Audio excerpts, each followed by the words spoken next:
Oke, baik teman-teman. Ini saya. Oke, baik teman-teman. Bismillahirrahmanirrahim. Assalamualaikum warahmatullahi wabarakatuh. Selamat malam. Terima kasih yang sudah hadir di pertemuan ketujuh sinkronus malam ini. Sebelum kita masuk ke materi, izinkan saya untuk meminta maaf atas segala kekurangan, salah-salah kata baik secara langsung maupun di chat. Mohon dibukakan pintu maaf selebar-lebarnya. Eh, untuk mempersingkat waktu, teman-teman, saya juga mohon maaf jika ada masuk suara-suara ya. Semoga masih cukup terdengar suara saya ya. Pada malam hari ini, seperti yang sudah saya sampaikan di WA, dikarenakan kita akan menghadapi asesmen sub CO1. Sebentar itu.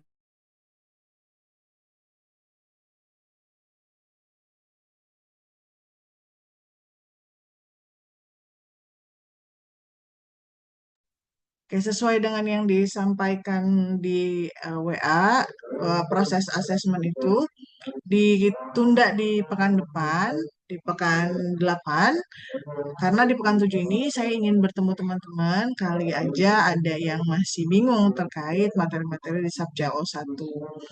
Hari ini saya akan membahas secara cepat ya, meresum saja, karena ini sebenarnya sudah dijelaskan di pekan-pekan sebelumnya. Yang pertama adalah kita akan membahas tentang fungsi dan prosedur.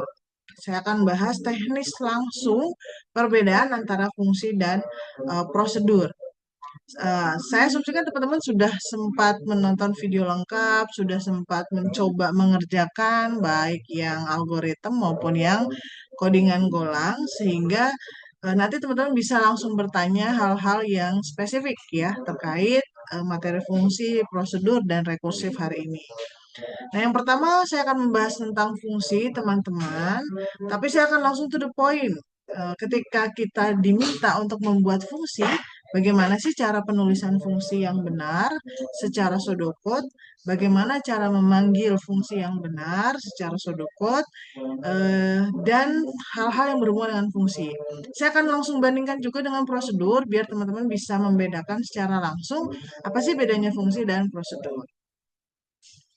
Oke, untuk fungsi, cara menulisnya ya, ini langsung teknis ya teman-teman. Untuk menulis fungsi, yang pertama adalah keyword function. Nah, ini wajib kudu harus ya. Kemudian nama fungsinya. Untuk nama fungsi bebas, yang penting sesuai dengan aturan pembuatan nama variabel.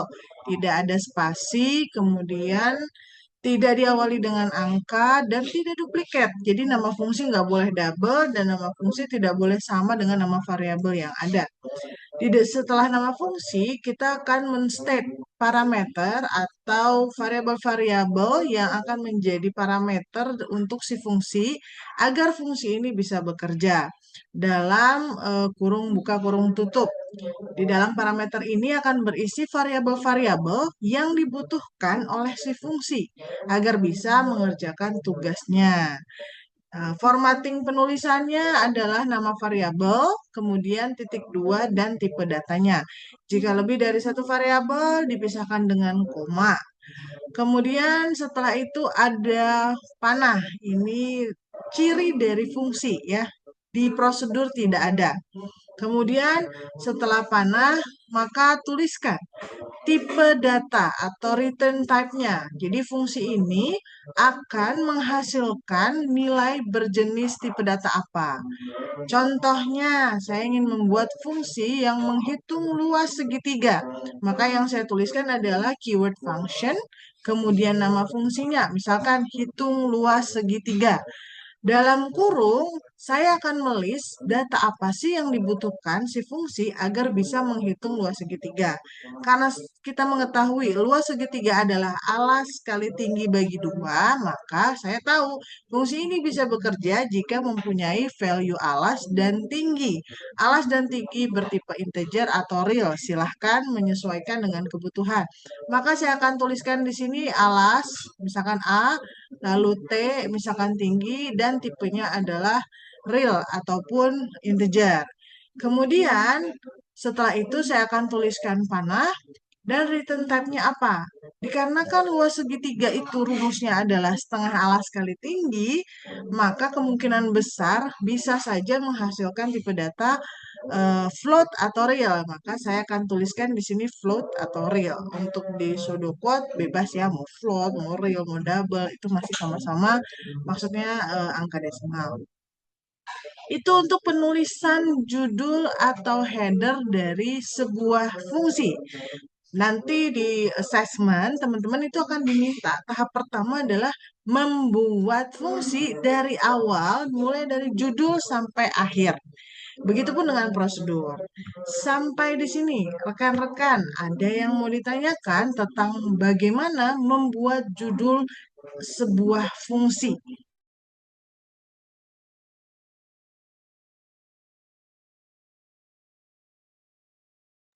Aman? Suara saya cukup jelas kah? Jelas, Bu. Berarti nggak ada yang ditanyakan ya, cukup mudah ya insya Allah. Nah, apa sih perbedaan dengan pembuatan prosedur? Pembuatan prosedur itu di function ini ganti dengan keyword prosedur, nama prosedur, nanti bedanya di parameter, cara penulisan parameternya. Dan di prosedur tidak memiliki panah keluar dan tipe data, begitu ya. Selanjutnya setelah kita membuat header, jangan lupa membuat spesifikasi. Dan spesifikasi itu sifatnya komen ya teman-teman, komen. Bentar ya teman.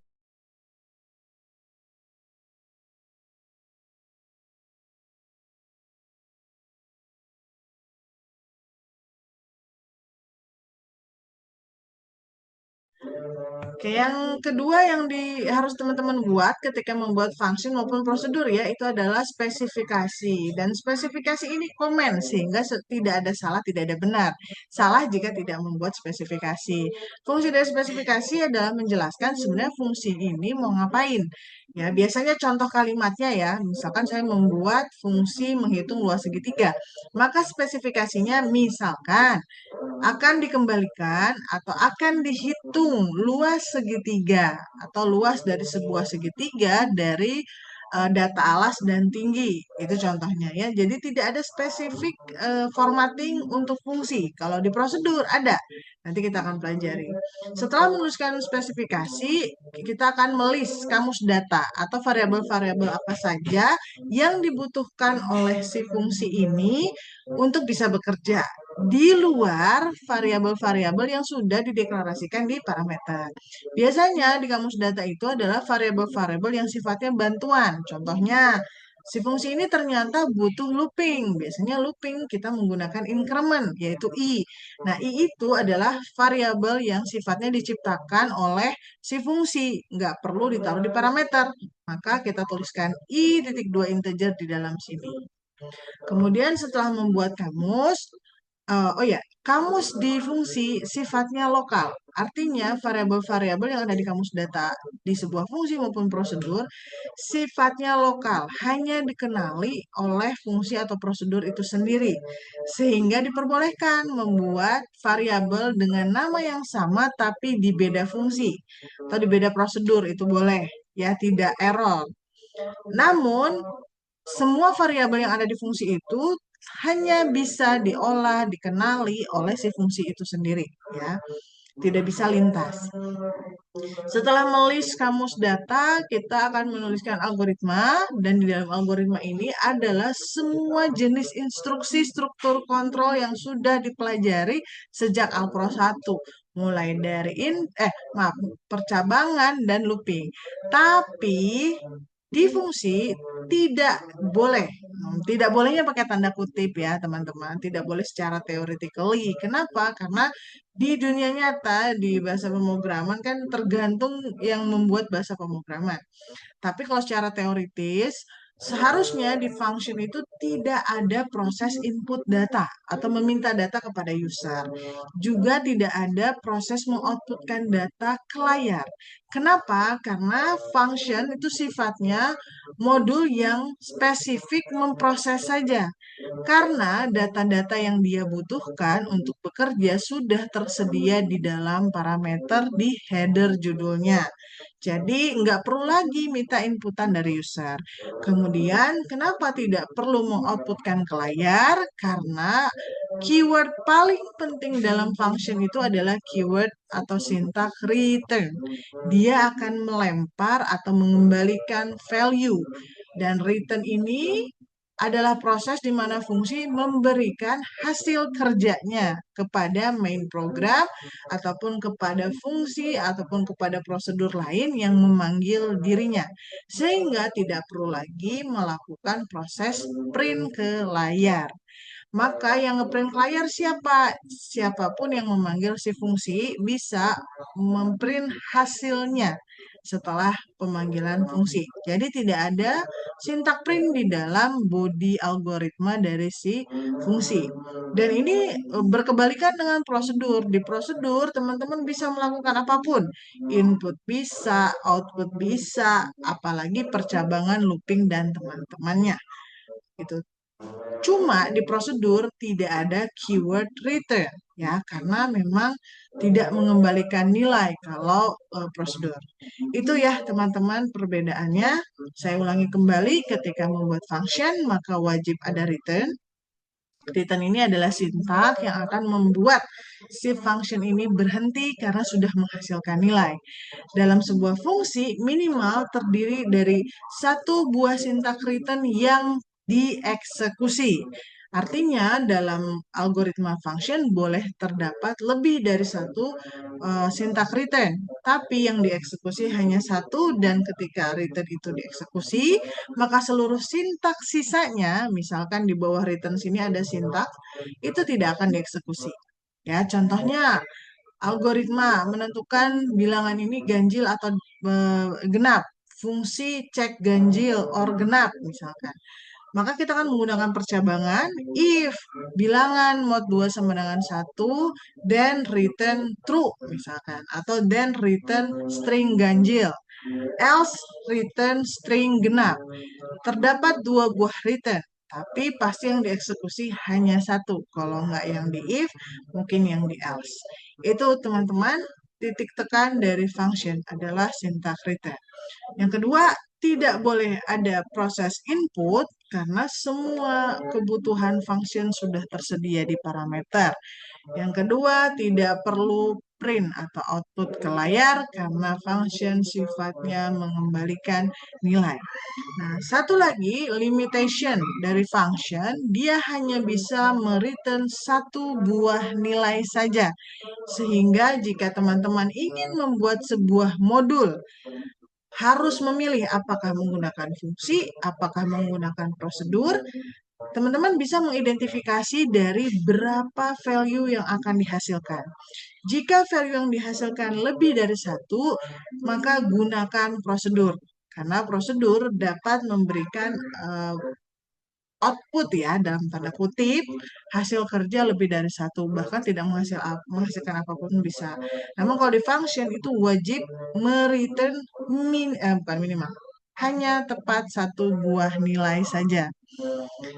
Apakah di dunia nyata seperti itu? Tidak juga ya. Sekarang berkembang banyak sekali bahasa pemrograman yang bisa mereturn lebih dari satu value. Namun secara theoretically sebenarnya satu. Kenapa satu? Ya karena kita berusaha untuk membuat fungsi yang tidak eh, hmm, tidak ambigu. Ya, contoh, saya ingin membuat fungsi atau ingin membuat sebuah modul yang menghitung luas alas serta keliling dari segitiga.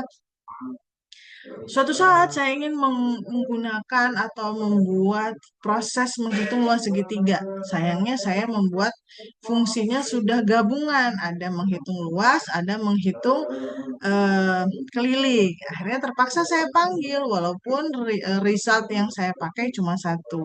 Itu contohnya baiknya memang kalau function ini digunakan untuk case-case yang fokus ke prosesnya, menghitung, memproses, dan menghasilkan satu value saja. Gitu ya, itu untuk function. Ada yang ditanyakan terkait function, teman-teman?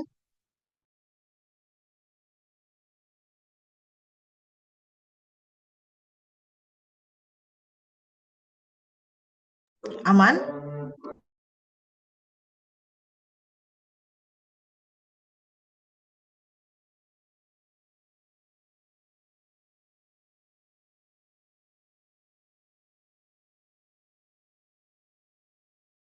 Oke, saya asumsikan aman ya, teman-teman.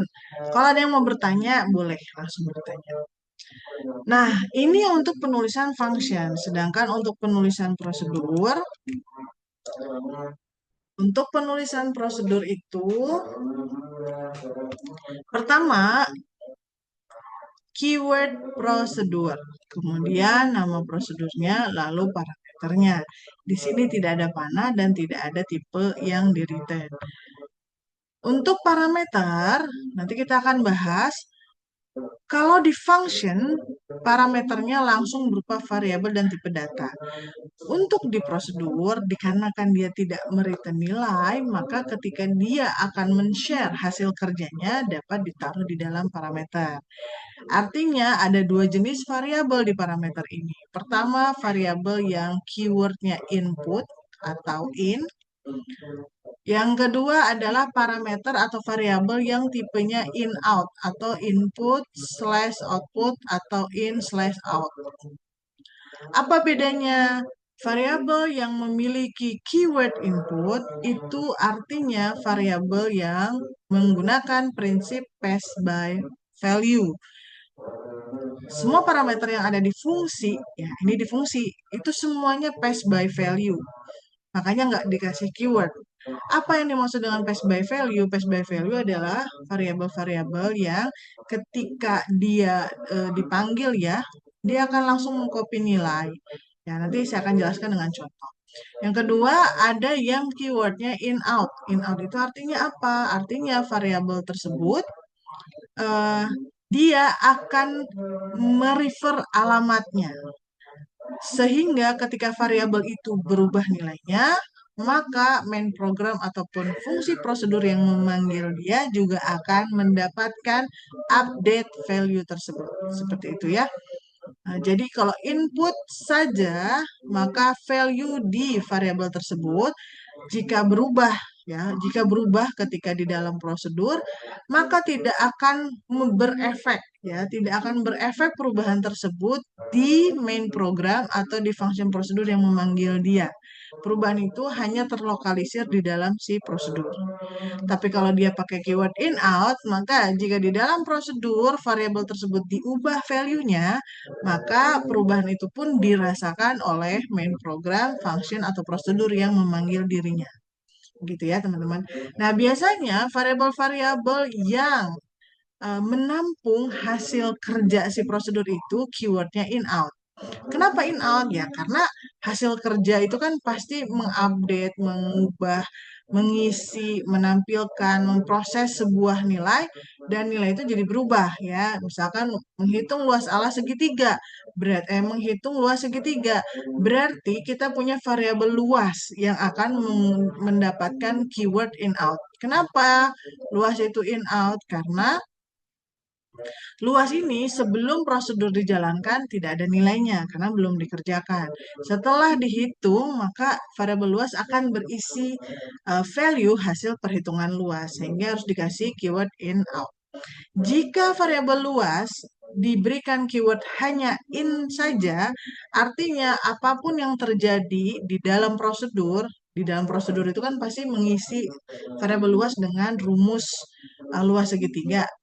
Maka value luas di prosedur yang misalkan berubah isinya misalkan menjadi 25 itu tidak akan terupdate ke main program sehingga main program tidak akan sadar, tidak akan mendapatkan isi variabel luas yang terbaru yaitu angka 25. Di main program isi variabel luas tetap sama kondisinya, entah nol entah data yang sebelumnya. Itu terkait parameter ya teman-teman. input ini pass by value, artinya dia passing the value tapi tidak merefer alamatnya. Sedangkan kalau in out ini pass by reference, dia merefer alamatnya atau kita biasa sebut itu dengan pointer. Selanjutnya setelah kita membuat header ya cenderung sederhana header prosedur, cuma mungkin nanti teman-teman belajar menentukan, sebelum belajar menentukan belajar membaca dulu apa sih maksudnya variabel bertipe in dan apa sih maksudnya variabel bertipe in out. Yang kedua teman-teman akan belajar untuk menentukan kapan sebuah variabel ini kita set sebagai in, kapan sebagai in out. Simpelnya kalau prosedur menghitung luas segitiga, karena kita tahu bahwa menghitung luas segitiga membutuhkan alas dan tinggi, maka alas dan tinggi akan bertipe input. Kenapa? Karena kita tidak akan mengubah isi dari alas dan isi dari input. Ya, nggak mungkin ya kita ubah. User ngisi alasnya 100, tingginya 200, tiba-tiba di prosedur, saya mau ganti alasnya jadi 1. Nggak mungkin ya, karena kita tidak boleh mengganti value yang diberikan oleh user. Maka alas dan tinggi bersifat pass by value atau keywordnya input. Sedangkan untuk hasil perhitungan luas itu kan sesuatu yang diberikan oleh prosedur, sesuatu yang diproses oleh prosedur dan akan diberikan. Karena akan diberikan value-nya, maka kita state variable itu sebagai in out. Gitu ya. Teman-teman izin saya pause dulu sedang azan.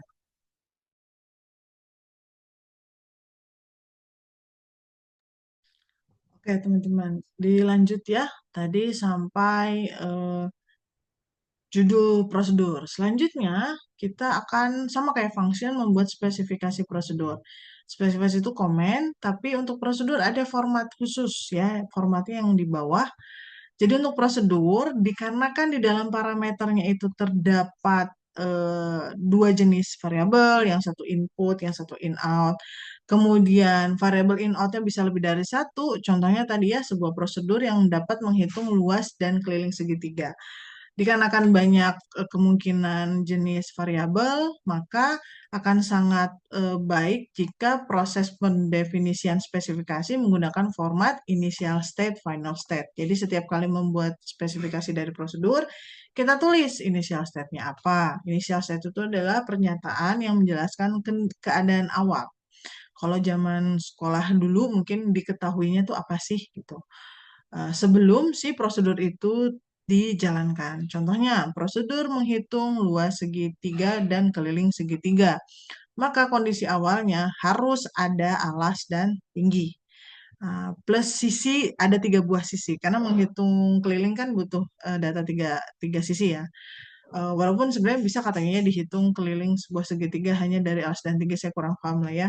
Tapi misalkan ya, diasumsikan untuk menghitung luas segitiga kita membutuhkan alas dan tinggi, sedangkan untuk menghitung keliling kita butuh 3 buah sisi dari sisi segitiga. Artinya kita akan punya 5 variabel bertipe input.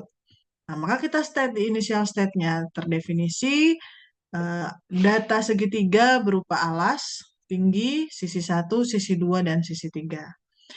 Itu kondisi awal. Kondisi final atau setelah si prosedur dieksekusi kan harapannya menghasilkan luas segitiga dan keliling segitiga. Maka di parameter akan ada 2 variabel bertipe in out, yaitu misalkan variabel luas segitiga dan kel segitiga. Maka di final state kita tuliskan bentuk pernyataannya adalah dihasilkan luas dan keliling segitiga. Misalkan seperti itu ya. Jadi initial state itu kondisi awal dan final state itu kondisi akhir. Simpelnya begitu. Oke, kemudian setelah itu kamus data dan sifatnya sama saja dengan function ya. Kemudian algoritma sama dengan function, bedanya tidak dibatasi. Boleh input, boleh output, tergantung dengan spesifikasinya. Contoh, di final state ada pernyataan bahwa dihasilkan luas alas dan keliling yang ditampilkan ke layar. Artinya, selain menghasilkan value luas alas dan keliling, prosedur ini wajib memanggil sintak print, ya, menampilkan ke layar luas alas dan tingginya. Tapi kalau di final state tidak ada statement bahwa harus menampilkan ke layar, maka tidak perlu menampilkan ke layar. Itu contoh. Yang kedua, pada initial state, bisa saja di parameter Tadi kan saya sampaikan ya ada 5 data yang dibutuhkan untuk menghitung luas alas dan tinggi. Ternyata di prosedur ini menuliskan initial state seperti ini. Ah, terdefinisi alas dan tinggi dari sebuah segitiga.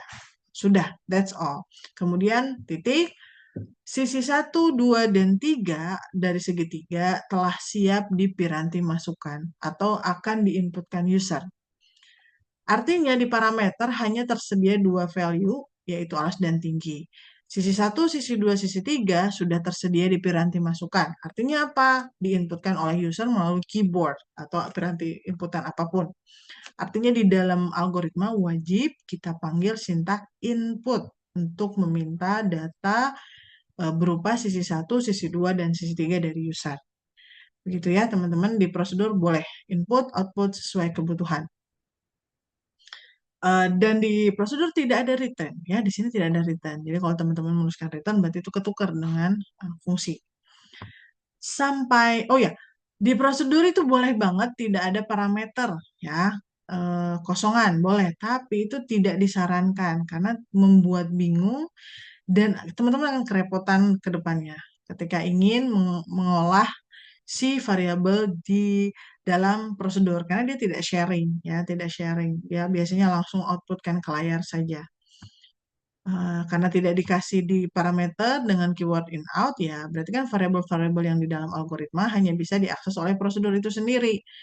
Maka itu akan mempersulit fungsi prosedur maupun main program yang membutuhkan data yang dihasilkan oleh prosedur tersebut. Jadi jangan pernah menggunakan prosedur tanpa parameter kecuali memang prosedur tersebut tugasnya hanya mengoutputkan. Contohnya prosedur output welcome. Jadi isi dari prosedur itu hanya print welcome. Nah, kalau itu nggak ada masalah karena tidak ada data yang ditransfer, hanya berupa string dan itu pun ditampilkan ke layar, tidak akan diproses kembali. Kalau itu boleh ya tanpa parameter. Baik teman-teman, itu untuk penulisan function dan prosedur bedanya. Ada yang mau ditanyakan teman-teman? Ini baru tahap pertama dari kemampuan yang akan dicek, kompetensi yang akan dicek, apakah mahasiswa mampu membuat fungsi dan prosedur sesuai sintak yang diajarkan di slide ya. Minimal bisa membuat eh, formattingnya sama. Gitu. Ada yang tanya?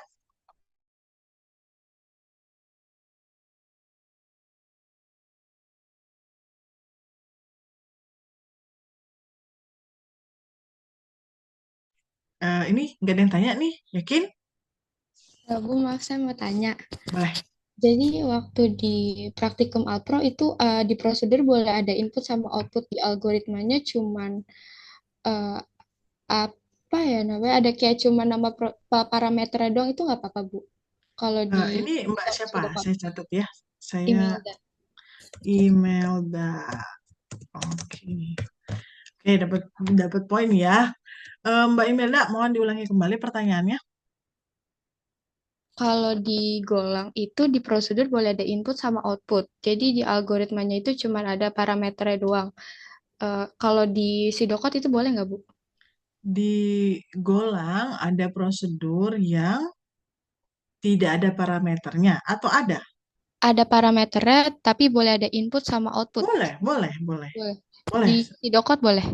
Di pseudocode juga boleh. Kalau prosedur boleh. Jadi apa sesuaikan dengan spesifikasi. Contoh yang saya tadi sampaikan yang luas segitiga, prosedur luas alas dan keliling segitiga itu di parameter dia sediakan dua buah variabel data alas dan tinggi. Sedangkan kita tahu untuk menghitung keliling kan butuh 3 buah sisi. Di parameter hanya dia dia berikan 2 value. Berarti kan kita butuh 3 value lagi nih. Maka di dalam algoritma melakukan proses input 3 value. Kemudian di parameter dia sediakan juga tempat nih untuk menyimpan nilai luas alas dan tinggi. Berarti kan ada 2 variabel bertipe in out. Tapi di final state-nya, di state juga selain menghasilkan value, tolong tampilkan juga ke layar. Berarti kan ada print juga. Nah, itu boleh.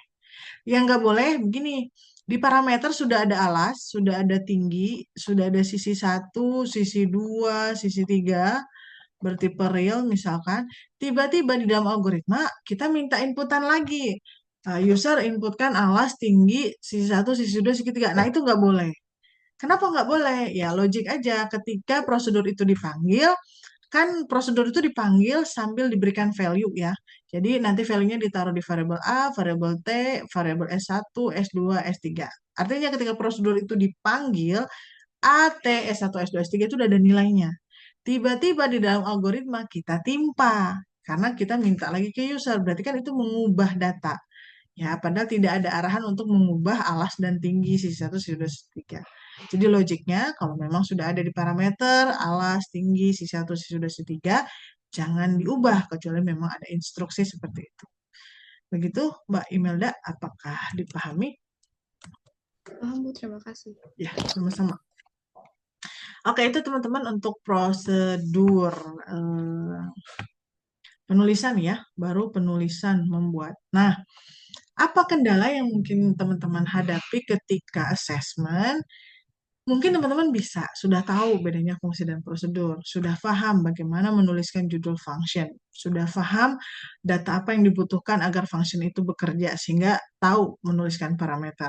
Paham juga dalam menentukan parameter mana, variabel mana yang statusnya in atau in out ketika membuat prosedur.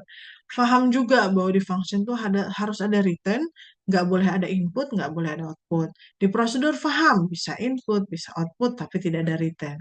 Nah, kendalanya biasanya adalah logika algoritmnya, yaitu mengisi algoritmenya dengan looping, dengan percabangan, dan seterusnya. Contohnya, saya yakin teman-teman sangat bisa menuliskan judul fungsi yang tugasnya menentukan apakah sebuah bilangan itu bilangan prima atau bukan.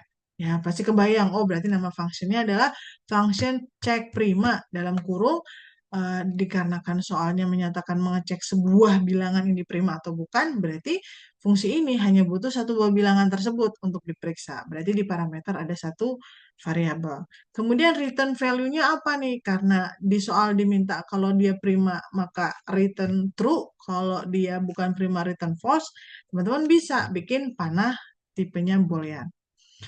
Lalu bisa bikin spesifikasi, bisa bikin kamus, atau kamus algoritma mulai ngeblank. Karena gimana ya cara mengecek sebuah bilangan itu prima atau tidak. Nah, itu kemampuan yang teman-teman dapatkan ketika di Alpro 1. Ya, jadi memang hmm, teman-teman akan tetap harus menggunakan kemampuan struktur kontrol seperti percabangan, looping, dan kombinasinya untuk menyelesaikan sebuah fungsi. Jadi tidak hanya memahami cara menulis sintak-sintak administratif ya dalam tanda kutip di fungsi dan prosedur. Ya hopefully sih aman ya teman-teman, hopefully sih aman. Kemampuan teman-teman di Alpro satunya itu bagus gitu ya. Itu untuk penulisan fungsi dan prosedur. Di assessment ataupun di kuis itu, teman-teman akan diminta buatlah fungsi, bisa, buatlah prosedur, bisa. Tapi ada juga teman-teman diminta untuk membuat program yang berisi fungsi dan prosedur. Artinya fungsi prosedur tersebut berada di dalam program dan program tersebut atau main wajib memanggil fungsi prosedur itu untuk menyelesaikan masalah. Jadi tidak hanya membuat fungsi, tidak hanya membuat prosedur sendiri gitu ya, berdiri sendiri, namun membuat program yang di dalamnya terdapat fungsi prosedur yang harus dipanggil untuk menyelesaikan masalah. Berarti tahap kedua adalah bagaimana memanggil fungsi ataupun prosedur. Saya akan mulai dengan cara pemanggilan prosedur. Nah, cara pemanggilan prosedur itu dengan satu satu cara doang ya. Jadi cara memanggil prosedur hanya satu. Pertama, panggil namanya, tuliskan namanya, kemudian kurung buka, lalu berikan value sesuai dengan judul pada prosedur tersebut. Contohnya mungkin dihitung F ini kan prosedur yang ini ya, prosedur hitung F ini ternyata membutuhkan dua variabel bertipe integer. Maka kita berikan dia dua variabel bertipe integer. Kita sebutnya value yang ada ketika pemanggilan, ya, value pada parameter ketika dipanggil si prosedurnya dengan parameter aktual. ya aktual, existing saat ini. Sedangkan kalau parameter yang ada di judul prosedur itu kita sebut dengan parameter formal, gitu ya. Nah, nggak melulu harus berupa angka, tapi bisa berupa variabel. Yang penting jumlahnya ada dua value dan tipenya adalah integer, ya, karena dia harus match. Misalkan si X ini string, Y ini integer, maka ketika dipanggil value pertama wajib string, value kedua wajib integer. Ya, harus exactly match ya, one by one. Kemudian selain berupa variabel, boleh juga kok berupa operasi yang menghasilkan tipe data tersebut. Contoh, karena di sini tipenya integer, maka kita boleh memberikan input berupa operasi matematik yang menghasilkan integer. Ya, X plus 10 boleh. Di mana X-nya dipastikan integer. Yang ini juga sama, nilai 1 dan nilai 2 ini dipastikan integer. Tapi kalau X-nya ini ternyata misalkan real gitu ya, nggak bisa ya, karena real dengan integer tidak bisa dioperasikan langsung. Nah, itu contohnya ya, teman-teman pemanggilan. Jadi simpel kalau prosedur tuh, cara panggilnya cuma satu. Nah, bagaimana dengan function? Kalau function, pemanggilannya ada tiga jenis. Ini ya. Cara memanggil fungsi yang sudah kita buat itu ada tiga. Ya. Yang pertama, kita simpan dia ke dalam variabel. Caranya gimana?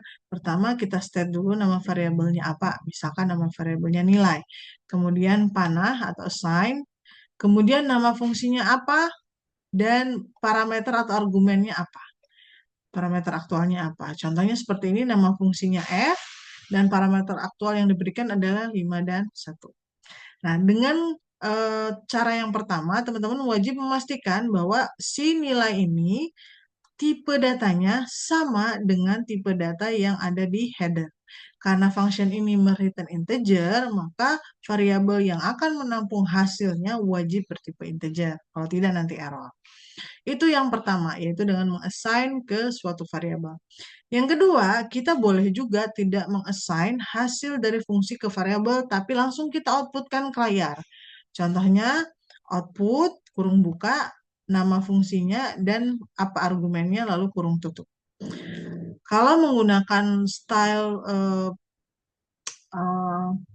style pemanggilan fungsi seperti ini, efeknya apa? Efeknya value yang dihasilkan oleh si fungsi tidak bisa kita proses ya di main program. Kenapa? Karena dia langsung dilempar ke layar. Sehingga kita bertanya gitu ya, di sintak bawah-bawahnya ingin kita olah hasil dari fungsi itu nggak bisa. Kalau dengan menggunakan cara pertama, hasil dari fungsinya masih ada di variabel nilai ya. Jadi bisa kita olah, mau kita tampilkan ke layar, mau kita operasikan kembali itu bisa. Sedangkan kalau cara kedua tidak bisa. Kemudian yang ketiga bisa juga dengan pemanggilan fungsi itu sambil dioperasikan. Contohnya saya memanggil fungsi f yang argumennya 5,1, lalu saya bandingkan dengan fungsi lainnya. Ya, sama-sama f juga. Tapi kita langsung operasikan perbandingan. Itu juga boleh, ya. Yang penting proses perbandingannya memang diassign ke variabel atau berada di kondisi if ya. Contohnya seperti ini. If f 1,3 sama dengan F 4,2. Nah, itu boleh karena ini proses perbandingan yang menghasilkan boolean ya atau disimpan ke dalam variabel. Ini adalah tiga cara kita dalam memanggil fungsi sesuai dengan kebutuhan. Oke. Ada yang ditanyakan teman-teman terkait pemanggilan fungsi dan prosedur?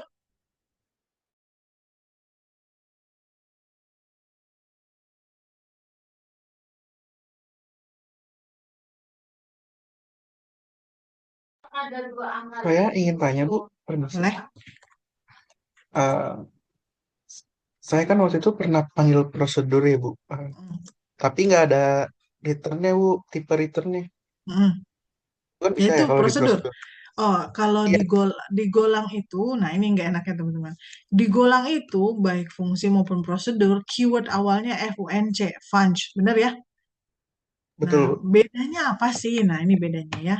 Kalau di golang itu, ketika ada keyword func, ini nama sama, ini juga sama. Nah, ada tipe data di belakang. Sebelum kurung kurawal, berarti ini fungsi. ya, dia pasti wajib ada return. Return hasil dan hasil itu integer. Ini contoh penulisan fungsi pada golang. Hati-hati asesmen kita menggunakan sintaks pseudocode, bukan golang. Jadi lebih mudah sebenarnya ya kalau di pseudocode itu. Kalian nggak perlu mengidentifikasi ini teh fungsi apa prosedur gitu ya. Sedangkan kalau di prosedur, teman-teman, nih kalau di golang ya. Nah ini ya, font sama, nama ininya masih sama, formattingnya ini juga sama. Lihat di sini nih, sebelum kurung kerawal tidak ada tipe data. Ini tanda dia prosedur, makanya di dalam sintak tidak ada return. Kelihatan juga sebenarnya dari spesifikasinya, karena ada initial state, final state. Walaupun ini kan cuma komen ya, jadi tidak wajib. Tapi ciri utama bahwa si fungsi dalam golang ini berupa prosedur adalah ketika sebelum kurung kurawal pembuka tidak ada tipe data. Begitu. Menjawab, Mas siapa ya? Alvin, Bu. Alfi, ALVI. Iya. Oke. Menjawab? Alvin, sorry. Pakai Oh, pakai apa? Alvin. Oh, Alvin. Oke, siap. Oh iya. Jadi, terima kasih, Bu. Oke, sama-sama Mas Alvin. Begitu ya, teman-teman. Hati-hati nih ya, mumpung ada yang nanya tadi ya. Asesmen, kuis, semua berupa pseudocode. Ya, tidak ada golang. Kalau pakai sintak golang, langsung di-cut 40%. Nah, karena yang diminta adalah pseudocode. Itu teman-teman, pemanggilan. Ada yang tanyakan?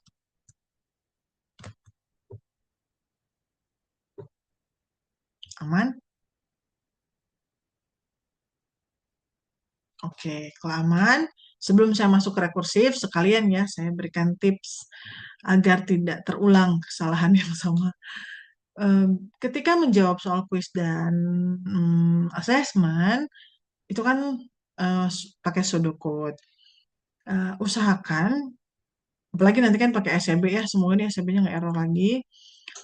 eh, Biasakan menggunakan identasi, ya, tabulasi. Sayangnya, kalian nggak bisa gunakan tombol tab, ya, ketika menjawab, karena kan loncat, gitu ya. Teman-teman juga nggak bisa menggunakan eh, tools lain, ya, nyoba dulu di VS Code gitu ya. Atau tulis dulu deh di Notepad biar gampang tab-tabnya, baru saya pindahkan. Nggak bisa, teman-teman, karena ada SCB. Maka biasakan ketika membuat soal sintak itu bikin spasi 5 kali ya, 5 spasi, kemudian Anda blok dan Anda copy. Sehingga setiap kali teman-teman butuh identasi atau menjorok ke dalam, tinggal paste, paste. Kalau makin menjorok ke dalam, paste 2 kali. Kalau butuh menjorok ke dalam 3 kali, ya udah paste 3 kali. Ya, kenapa? Karena kalau Anda rata kiri, nilainya akan saya kurangi. Kenapa Bu dikurangi? Ya, karena teman-teman kalian tuh ngoding bukan untuk compiler. Compiler mah tahu mau nggak kalian kasih spasi pun mereka tahu kapan start dan end dari sintak if, kapan start dan end dari sintak looping, for, while. Tapi kita coding itu kan untuk dibaca oleh manusia. Siapa manusianya? Ya, minimal kita sendiri ya. Ketika error kita bisa baca ini saya lagi bikin sintak apaan sih gitu ya. Oh, ini if yang mana, else-nya yang mana, if ini miliknya siapa. Maka biasakan menggunakan indentasi. Jika tidak menggunakan indentasi, maka nilai akan dipotong maksimum 30% ya kalau tidak salah. Ada di aturan itu ya. Jadi mohon membiasakan diri untuk clean code gitu ya dan membiasakan diri menulis sintaks pseudocode. Bu, kenapa sih harus sintak pseudocode? Kenapa nggak pakai sintak golang saja gitu ya? Ya karena teman-teman yang diajarkan di S1 itu adalah pola pikir, algoritma dan sintak codingan itu simple, tinggal Anda cari di Google, Anda pelajari apa sih input dalam Golang, apa sih input dalam .NET, apa sih input dalam Java. Tapi pemahaman bahwa input itu apa, while itu apa, itu ditekankan dengan menggunakan sintaks pseudocode agar tidak bias dengan sintak yang ada di bahasa pemrograman. Contohnya tadi di Golang saja membuat fungsi dan prosedur itu keywordnya sama-sama func, func, func gitu ya. Padahal sebenarnya mereka behaviornya berbeda ya. Nah, terus looping. Nah, looping semuanya pakai for. Padahal kita belajar ada for, ada while do, ada do while. Sayangnya di Golang mereka anggap semuanya for tapi beda sintak gitu ya. Di bahasa pemrograman lain juga beda-beda sehingga membuat komunikasinya jadi susah nanti antar programmer apalagi kalau programmernya beda-beda bahasa. Kalau pakai algoritma itu lebih universal ya. Jadi teman-teman biasakan menggunakan pseudocode ketika mendesain, merancang sebuah algoritma. Karena di Alpro ini diajarin adalah bagaimana teman-teman problem solving. Ya, coding itu salah satu bentuk follow up ketika kita berhasil merumuskan algoritma dalam bahasa pseudocode, maka ketika dipindahkan ke bahasa pemrograman, harapannya sintak yang dibuat tidak memberikan error yang terlalu banyak gitu ya. Dan ketika berkomunikasi dengan programmer lain yang bahasanya berbeda, kalau kita menggunakan pseudocode, sama-sama paham apa sih maksudnya input, apa maksudnya read gitu ya. Contohnya sederhananya read input gitu ya. Kan C++ pakainya say in, say out, anak Golang pakainya FMT gitu ya, pakainya scan kan jadi bingung. Gitu ya, tolong dibiasakan. Itu untuk tipsnya. Sekarang kita masuk ke rekursif kalau tidak ada yang bertanya lagi tentang function prosedur.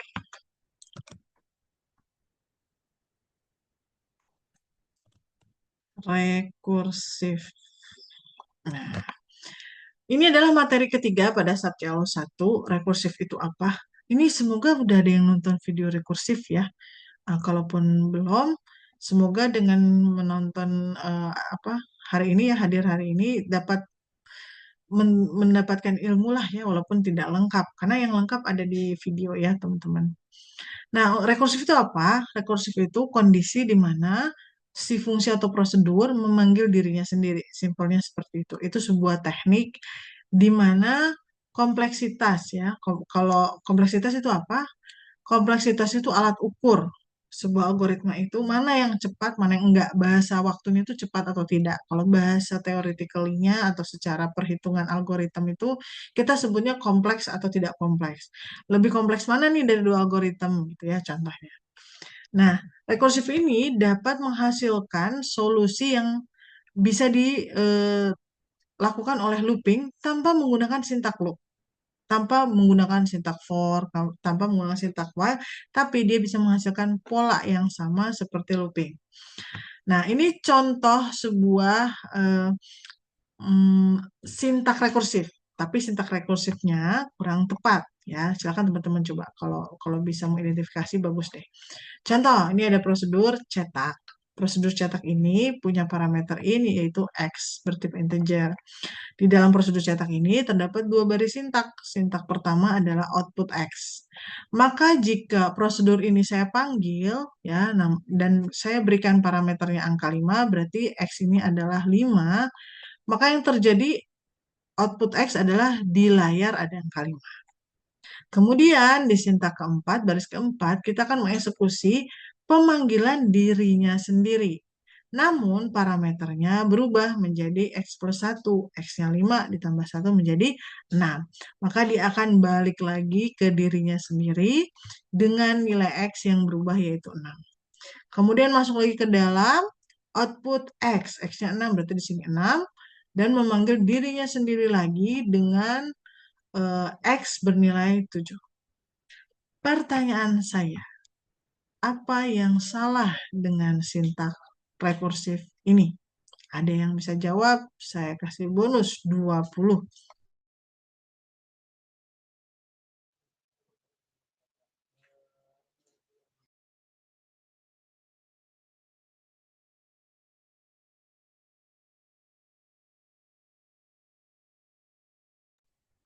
Ada teman-teman yang bisa jawab ada apa dengan algoritma atau prosedur rekursif ini?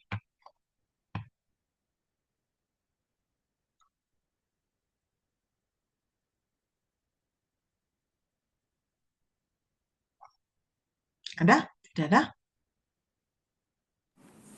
Kalau si apa maksudnya kalau cetaknya di bawah output dia bakal ngulang terus ya sih Bu kayak sampai berulang-berulang lagi sampai ya hitungannya apa ya overload lah. Oke, betul sekali. Ini Mas Azam ya. Betul sekali Mas Azam. Ini contoh sintak rekursif yang nggak akan berhenti ya. Kalau kita nyebutnya looping forever, sayang ini bukan looping ya. Ini rekursif, berarti rekursif forever. Kita tidak akan pernah berhasil membuat si cetak ini berhenti. Kenapa? Dia terus bertambah ya, dan angka ini kan unlimited ya. Maka ini contoh sebuah sintak rekursif yang kurang tepat. Tapi ini sintak rekursif ya. Ciri sintak rekursif adalah dia memanggil dirinya sendiri di dalam eh, badan algoritmanya. Nah, bagaimana membuat sintak rekursif? Teman-teman lihat ya, tadi 5, 6, 7, 8, 9, 10. Dia mengeluarkan beberapa angka, tapi nggak ada sintak loop ya, kerasa ya, dari tadi nggak ada sintak loop ya. Nah, makanya kenapa rekursif itu kompleksitasnya lebih rendah dibandingkan menggunakan iteratif atau looping. Sehingga memang biasanya kalau katanya di perusahaan-perusahaan yang memang meng-hire programmer ya yang bagus gitu ya, mereka kan mengecek kemampuan dalam membuat sintak rekursif. Nah, tidak semua algoritma yang iteratif ya pakai looping for, pakai while itu bisa diubah menjadi rekursif, tidak semua. Ya, makanya tidak tidak juga harus menguasai banget rekursif ya seorang programmer itu. Nah, cuma biasanya kalau kita menggunakan rekursif, kompleksitasnya lebih rendah ya, codingan kita kompleksitasnya lebih rendah. Dan rekursif dipakai di materi analisis kompleksitas algoritma di kuliah dan di mata kuliah strategi algoritma. Jadi dua mata kuliah masih akan meminta teman-teman menggali tentang rekursif. Nah, ini tadi udah dijawab ya, masalahnya adalah dia tidak berhenti. Nah, bagaimana caranya membuat rekursif yang benar? Nah, rekursif yang benar itu terdiri dari dua area, dua bagian teman-teman ya. Pertama adalah base case atau men-setting kondisi berhenti dari rekursif. Contohnya, kita perbaiki algoritma cetak yang tadi. Di sini saya berikan sebuah kondisi. Jika X-nya 10, maka saya outputkan si 10 tanpa memanggil kembali. Artinya dia akan berhenti. Gitu ya, akan berhenti dan akan ya selesai lah simpelnya gitu ya. Dan yang kedua ini adalah si recurrence-nya atau recursive case-nya. Ini yang membuat dia seakan-akan ngeluh. Cirinya adalah ya pemanggilan dirinya sendiri ada di situ. Ya, itu contoh. Uh, Misalkan saya masukin ininya 5. Oke, berarti kan ketika 5 ini akan dieksekusi. 5. Kemudian memanggil dirinya sendiri dengan X plus 1. Berarti akan X-nya jadi 6. Dan ketika 6 ternyata belum memenuhi X sama dengan 10, maka kita masuk ke else, keluar angka 6. 7 pun sama, 8 sama, 9 sama, pas 10 dia akan masuk ke dalam if dan di-outputkan angka 10. Berarti keluar angka 10. Namun tidak ada pemanggilan. Ya, jadi dia akan mundur ke belakang dan menyelesaikan sintak di fase 9. Nah, maksudnya apa?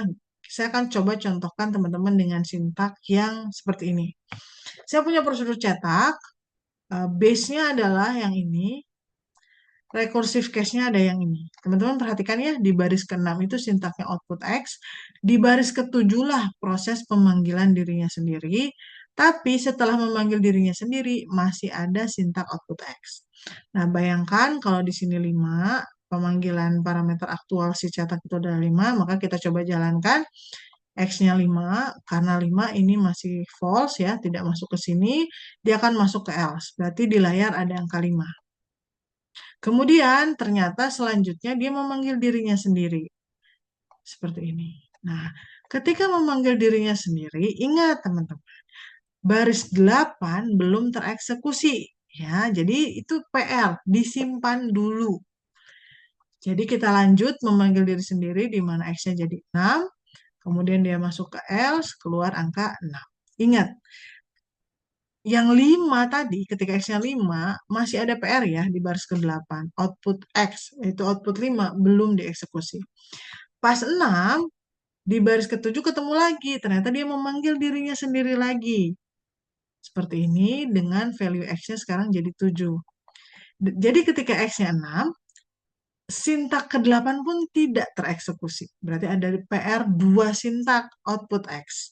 Yang satu output X ketika X-nya 5, yang satu output X ketika X-nya 6.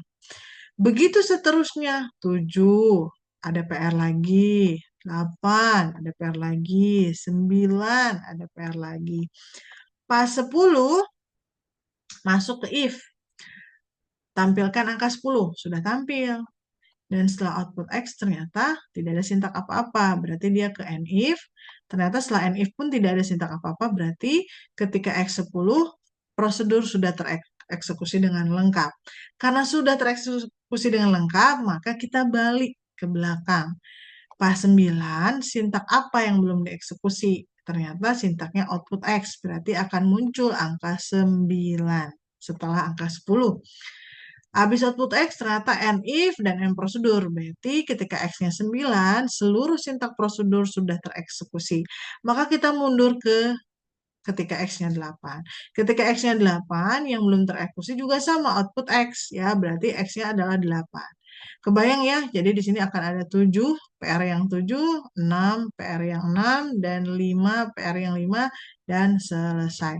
Maka tampilan yang dihasilkan adalah angka 5, 6, 7, 8, 9, 10, 9, 8, 7, 6, 5. Begitu proses rekursif bisa memberikan efek seperti looping walaupun tidak menggunakan sintak looping. Ada yang ditanyakan terkait rekursif, teman-teman, membacanya?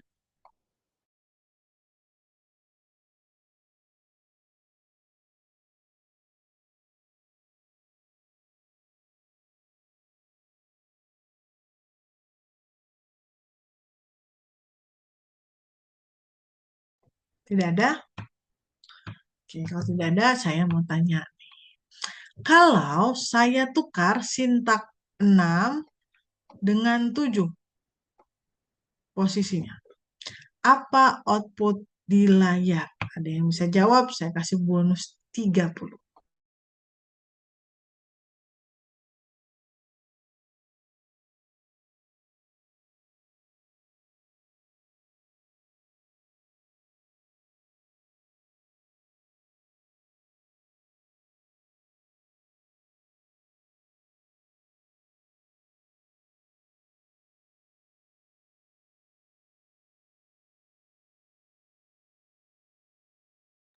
Ada yang tahu apa hasil di layar jika sintak ke-6 ya, yang ini yang hijau saya tukar dengan yang ini. Jadi posisinya di switch. Apa yang dihasilkan tampilan di layar? Dan bisa jawab, bisa plus 30 bonusnya.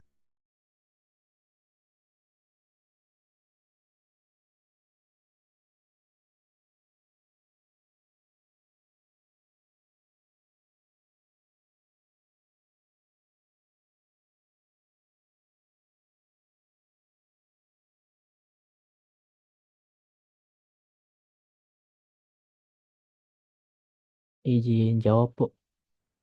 Kalau ditukar gitu, kalau misalnya inputnya itu di bawah 10, dia bakal output langsung ke 10. Tapi kalau misalkan di atas 10 inputannya dia bakal ngelooping terus, Bu. Apa, rekursif terus. Nggak Oh, berhenti. kalau misalkan 5. Nah, X-nya 5 misalkan. Ini 5. Berarti, berarti kan dia langsung ke else. Terus langsung Hmm. ke cetak lagi. Langsung nambah lagi ke 6. Cetak lagi, langsung nambah lagi ke 7. Cetak lagi, langsung nambah ke 8. Cetak lagi, langsung nambah ke 9. Nah, pas di 10, dia langsung ke ngasih output. Berarti yang ada di layar saat ini angka berapa? Angka 10 aja, Bu. Ya, 10. Habis itu, Di situ harusnya udah berhenti, Bu. yakin? Masih ingat ketika di X5, kita kan cetak X+1 ya. Oh iya, Apa? return 5-nya berarti ya, Bu. Balikin 5 juga. Eh, coba pelan-pelan bacanya. pas 10 oke nih ya. Jadi pas 5 dia langsung kecetak kan. Mm-mm. Tapi ada Oh, ini sintak yang lupa dieksekusi. Bukan, eh belum. Dieksekusi nggak? berarti kayak reverse gitu ya? Ke 10, Betul. 9, 8, Betul, 7, 6, betul, 5. betul, betul, betul, betul. Tapi gimana polanya? Habis 10 kira-kira angka apa yang keluar? 9 berarti Bu. 9 aja. 9, 8, Hmm, 7. hati-hati. Ada Eh, sintak output X ada ada ribetnya. dua. Ada dua ya. Berarti Kan 99 ya? betul 99 kemudian 8, 88. 8, 7, 7, 6, 6, 5, 5. Oke, good. Mas Fajar ya. Begitu cara baca rekursif. Semoga ini yang namanya Imelda, Alvin, Azam, dan Fajar memang cuma satu ya. Tidak ada duplikat ya di kelas ini. Betul sekali Mas Fajar, terima kasih atas jawabannya. Ada yang ditanyakan teman-teman terkait membaca dulu, membaca rekursif. Karena kemungkinan ketika assessment, eh, biasanya yang akan dites baca atau tes tracing itu cara baca fungsi, cara baca prosedur, dan yang tricky itu adalah rekursif. Begitu. Ada yang tanyakan?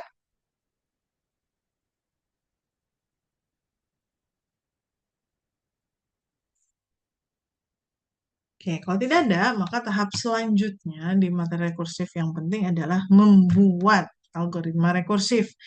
Jadi misalkan buatlah algoritma untuk menentukan atau menghitung jumlah beberapa angka. Nah, untuk menghitung jumlah beberapa angka itu bisa dikerjakan secara iteratif atau menggunakan looping biasa atau secara rekursif. Nah, gimana cara buatnya? Cara buatnya, ini contoh nih, contoh ya.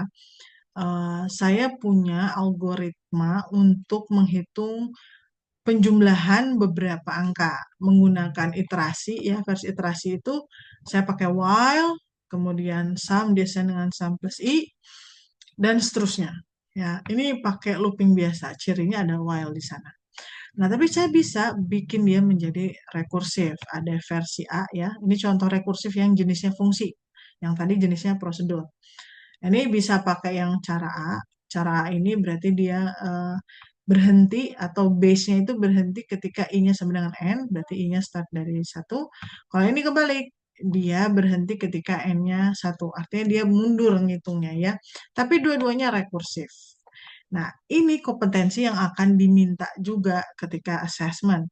Bagaimana cara teman-teman mengidentifikasi algoritma iterasi ini versi rekursifnya itu gimana. Tapi yang pasti teman-teman tetap harus tahu versi rekursifnya terlebih dahulu. Kenapa? Karena rekursif itu dihasilkan dari menyederhanakan versi iterasinya gitu. Nah, bagaimana cara membuatnya? Prinsipnya sama. Rekursif wajib ada base, wajib ada recurrence. Nah, template-nya tidak pasti begini ya, tapi secara umum ketika kita menggunakan pola konversi sifatnya tail end recursion ya. Jadi pemanggilan rekursif selalu merupakan instruksi terakhir dalam blok percabangan. Dan sebenarnya nggak selalu begini. Tidak cuma begini maksudnya. Nah, bentuk rekursif ini dapat dengan mudah dikonversi dari bentuk iteratif biasa dan ini sangat efisien. Tapi sekali lagi teman-teman, semakin tinggi jam terbang, biasanya nggak perlu pattern seperti ini. Teman-teman bisa mengidentifikasi sendiri.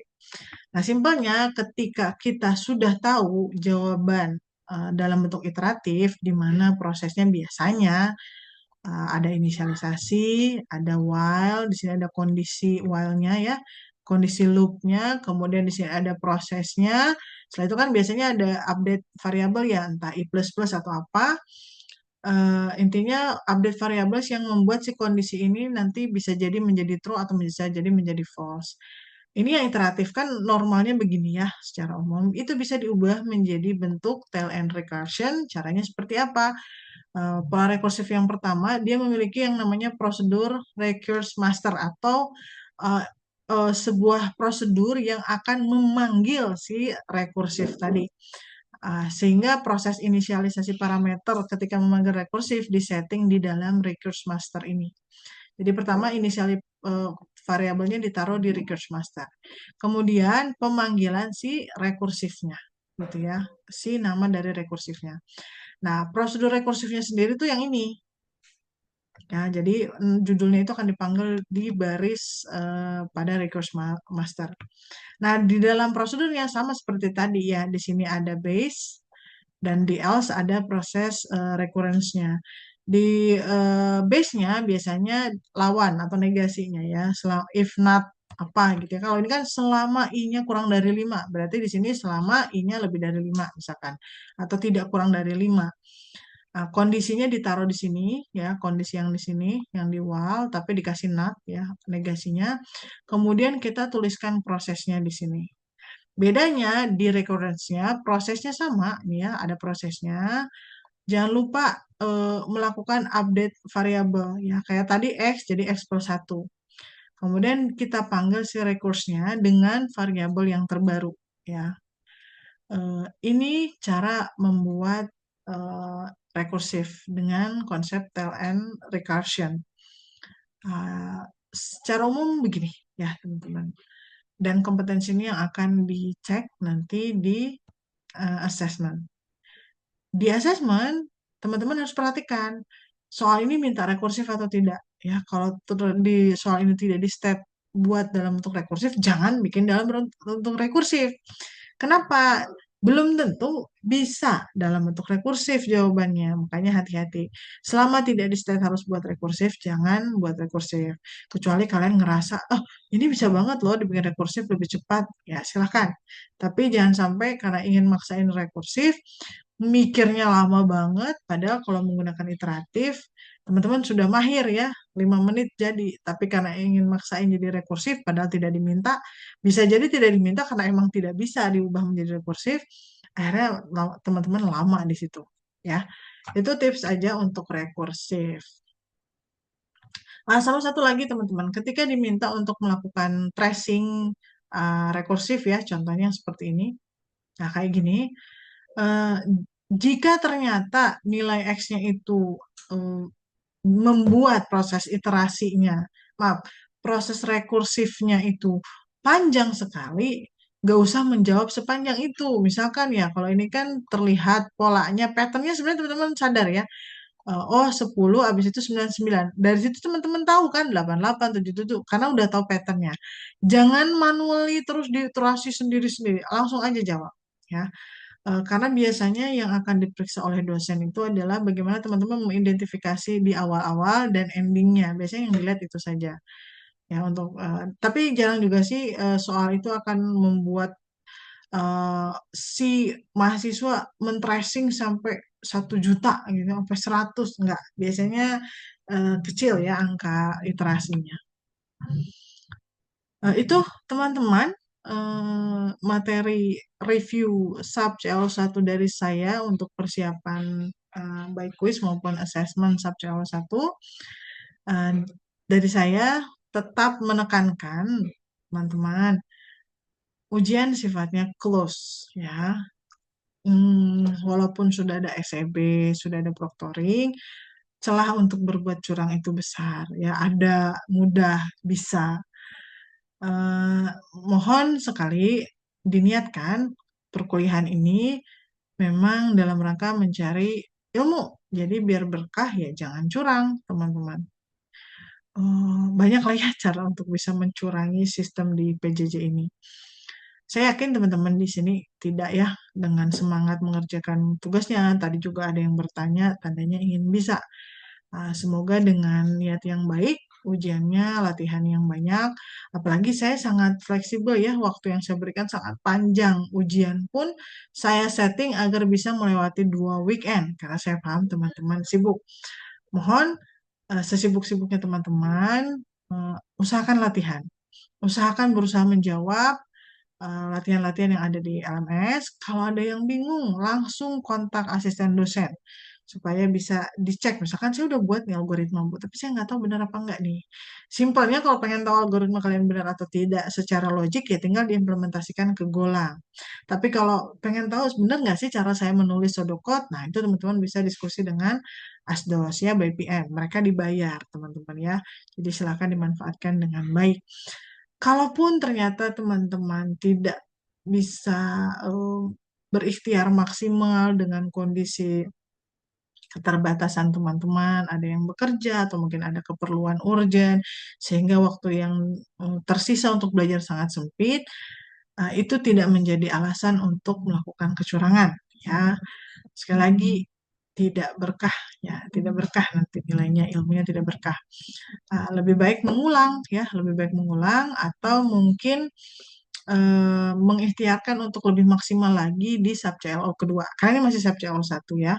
Dan insya Allah nanti sub CLO 2 bersama Ibu Hasmawati, teman-teman bisa lebih mengeksplor lagi ya kalau memang di sub CLO 1-nya kurang. Dan konsep remedial itu hanya diberikan jika teman-teman pernah attempt.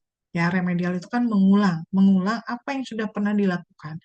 Bagi teman-teman yang tidak mengattempt, mau itu kuis, apalagi assessment ya, tidak di-attempt sama sekali, maka tidak akan bisa mengikuti remedial ya. Jadi mau sesibuk apapun teman-teman, waktunya semepet apapun, usahakan dengan waktu yang sedikit tersebut, teman-teman bisa mengattempt. Walaupun ternyata pas ngetem itu tidak maksimal, entah karena nggak paham, karena belum belajar, dan lain sebagainya. Minimal attempt, kerjakan satu dua soal sekedarnya kalau memang tidak paham.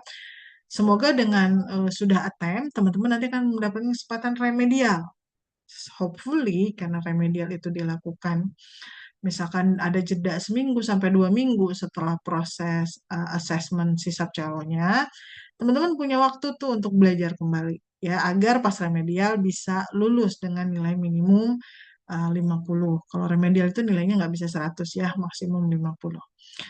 Itu teman-teman untuk review pada malam hari ini.